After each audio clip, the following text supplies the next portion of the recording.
नमस्कार दोस्तों, मैं सुमित मिश्रा स्वागत करता हूं एक बार फिर से आप सभी का एमजेटी एजुकेशन में। $1 बराबर 91 रुपए हो गया है। रुपया लगातार गिरता चला जा रहा है।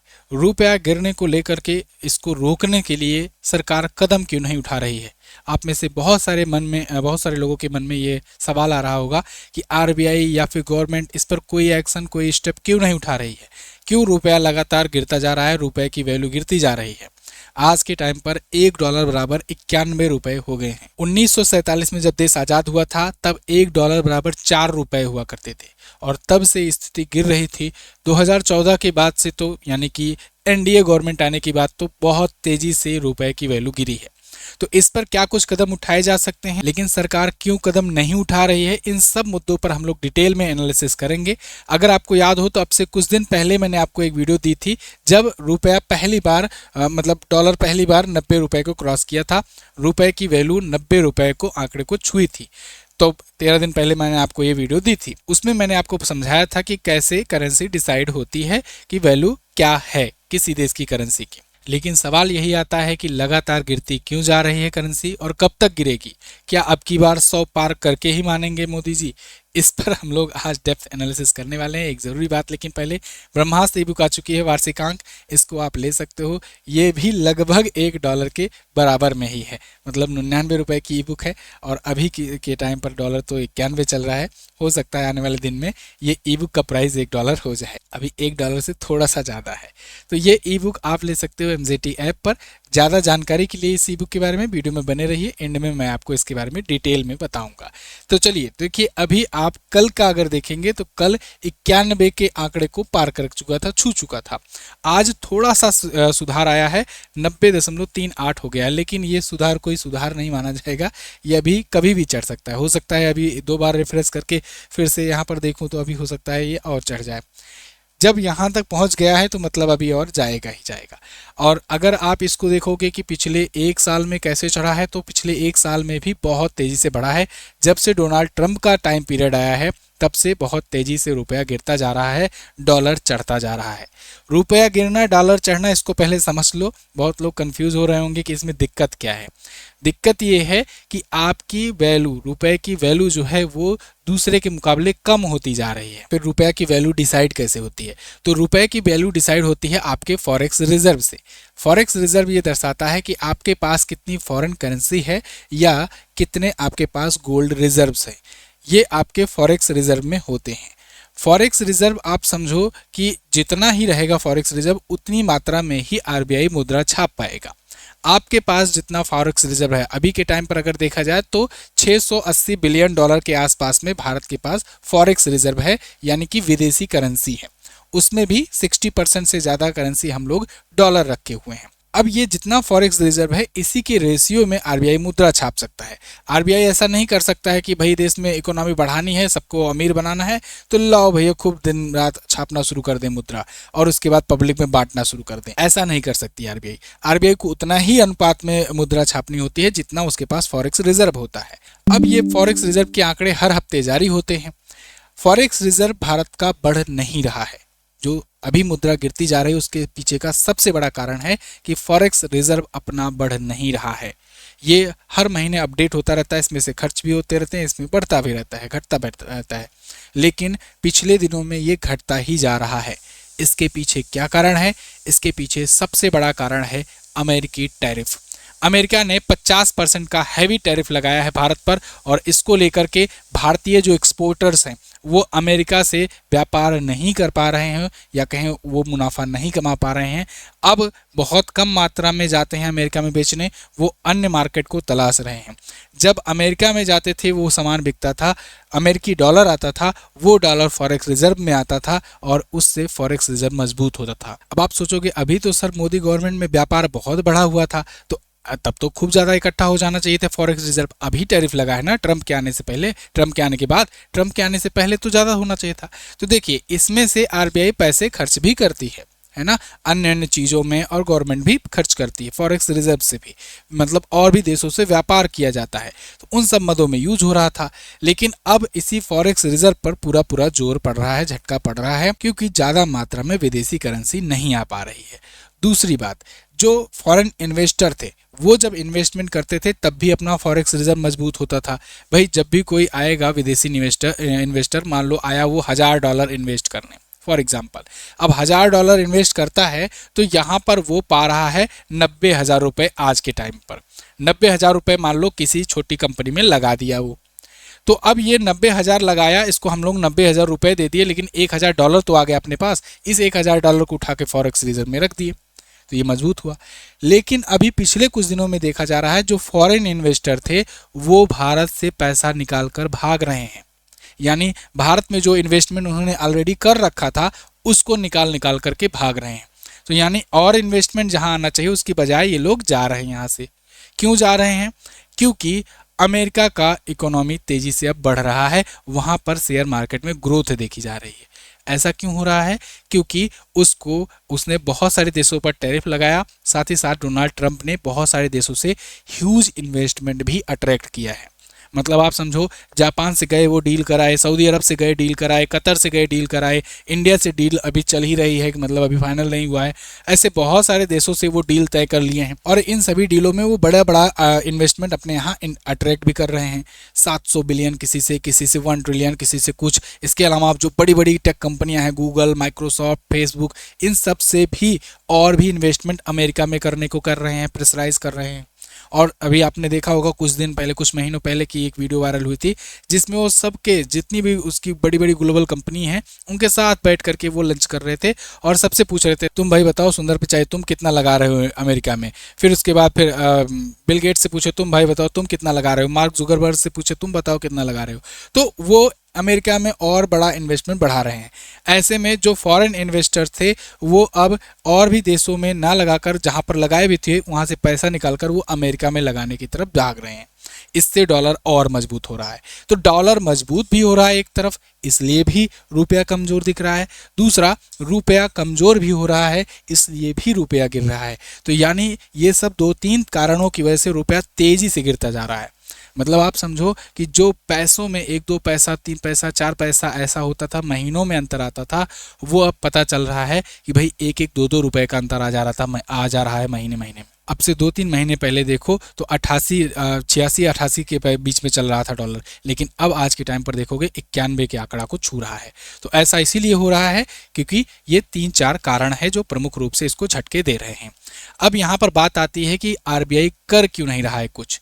क्या आरबीआई कुछ कर सकता है? इसको जानने से पहले एक छोटा सा आंकड़ा दिखा देता हूं मैं आपको, जिससे आपको थोड़ा अंदाजा लगेगा किस प्रकार से करेंसी तेजी से गिर रही है। बहुत लोग को अभी भी लग रहा होगा अरे यार 1 ही रुपया तो गिरा, 1.5 ही रुपया तो गिरा। तो आइए दिखाते हैं कैसे गिरता है। तो 1947 में जब देश आजाद हुआ तो 4 रुपए थे $1 के बराबर।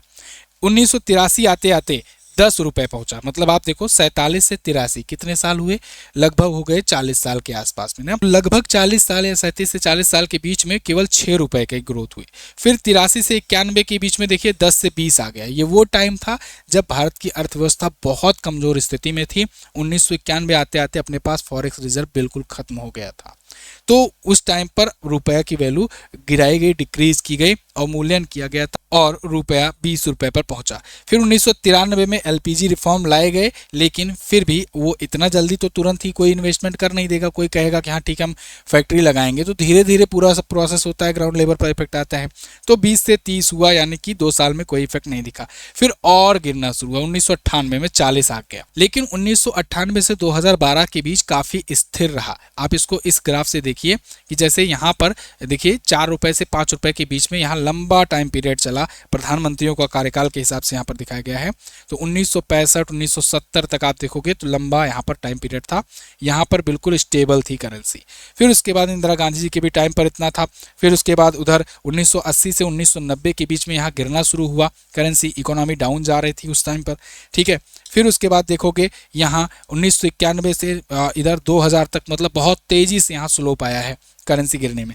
लेकिन 2000 से 2010 के बीच में इधर काफ़ी थोड़ा स्टेबिलिटी देखने को मिली है। उसके बाद 2014 के बाद से पीएम मोदी के गवर्नमेंट के टाइम पर तेजी से गिरी है। ये स्लोप आप देख सकते हो, यानी 44 रुपए के आसपास से डायरेक्ट 89 रुपए 90 रुपए पहुँच गई है। तो ये स्लोप देख सकते हो किस प्रकार से करेंसी गिरी है। आपको अब आइडिया लग गया ना कि 1 रुपया गिरना मतलब कितना बड़ा गिरावट है। दूसरी बात, डॉलर का दाम बढ़ना या रुपए का दाम डॉलर के से कंपेयर करना इतना इम्पोर्टेंट क्यों है? क्योंकि दुनिया की सबसे स्टेबल करेंसी डॉलर मानी जाती है। दुनिया भर के जितने भी सेंट्रल बैंक्स हैं उनमें 60% रिजर्व जो है वो डॉलर में कर रखा है, मतलब सबने डॉलर रखा है अपने पास। अब जब सबने रखा है डॉलर तो मतलब डॉलर मजबूत है, मतलब डॉलर को ये अच्छे से पता है यूएस डॉलर को कि हमारी ताकत क्या है, हमारी मजबूती क्या है और हम पर दुनिया कितना डिपेंड है। इसीलिए ना ट्रम्प टैरिफ खेल रहे हैं। दुनिया के 39% कर्ज डॉलर में दिए गए हैं, मतलब जितने कर्ज दिए गए हैं दुनिया भर में उसमें से 39 से 40% कर्ज डॉलर में ही दिए गए हैं, तो उनको पता है कि हम लेंगे डॉलर में ही। इसके अलावा दुनिया का करीब 50 से 60% व्यापार भी डॉलर से होता है, क्योंकि दुनिया के 60% तक के व्यापार वो स्विफ्ट की मदद से होते हैं। स्विफ्ट एक बिचौलिया है जो ट्रेड कराता है, व्यापार कराता है दो देशों के बीच में डॉलर के अंतर्गत। जैसे आप बैंक ट्रांजैक्शन करते हो, IFSC कोड लगाते हो, ऐसे ही स्विफ्ट कोड लगता है अंतर्राष्ट्रीय व्यापार के अंतर्गत। तो स्विफ्ट के जरिए 60% व्यापार होता है पूरी दुनिया में, इसलिए डॉलर इतना दबदबा रखता है। अब भारत में अगर करेंसी गिर रही तो किसको फायदा होगा, किसको नुकसान होगा? तो जो लोग एक्सपोर्ट्स कर रहे हैं, जो लोग बेच रहे हैं अपना सामान विदेशों में, उनको तो फायदा होगा, क्योंकि जो एक्सपोर्टर पहले $1000 में बाहर सामान बेचता करते थे, तो तब मान लो अगर भारत में दाम $1 बराबर 80 रुपए था, तब इनको 1000 जब बेच करके आते थे तब इनको 80,000 रुपए ही मिलते थे। लेकिन अब यही दाम 91 रुपए तक पहुंच गया है, तो यानी वो अगर सामान $1000 में बेच कर आ रहे हैं तो उनको कितना मिल रहा होगा? अब उनको अब 91,000 रुपए मिल जा रहा है। ठीक है, तो ये फायदा इनका हो जा रहा है जो एक्सपोर्ट कर रहे हैं अपना सामान उनको। लेकिन जो इंपोर्ट कर रहे हैं उनके लिए दिक्कत है। भाई इंपोर्ट कर रहे हैं पहले, तो उनको पहले $1000 में कोई सामान खरीदते थे, तो 1000 खरीदने के लिए यहाँ करेंसी चेंज करते थे तो उनको 80,000 देना पड़ता था। अब वही $1000 का सामान खरीद करके ला रहे हैं तो इनको 91,000 रुपये यहाँ पे करना पड़ रहा है, तब इनके पास $1000 आ रहा है। बात समझ में आई? तो जो इंपोर्ट कर रहे हैं उनको नुकसान, जो एक्सपोर्ट कर रहे हैं उनको फायदा। पर्यटक के लिए भारत सस्ता है। भारत में आएंगे कोई टूरिस्ट, वहाँ से $100 लेकर के आए, यहाँ पर कई जगह पर घूम लिए। यही उल्टा करेंगे, मतलब जाएंगे अमेरिका वगैरह में घूमने, तो उनको अब ज़्यादा रुपए यहाँ से लेकर जाना पड़ेगा।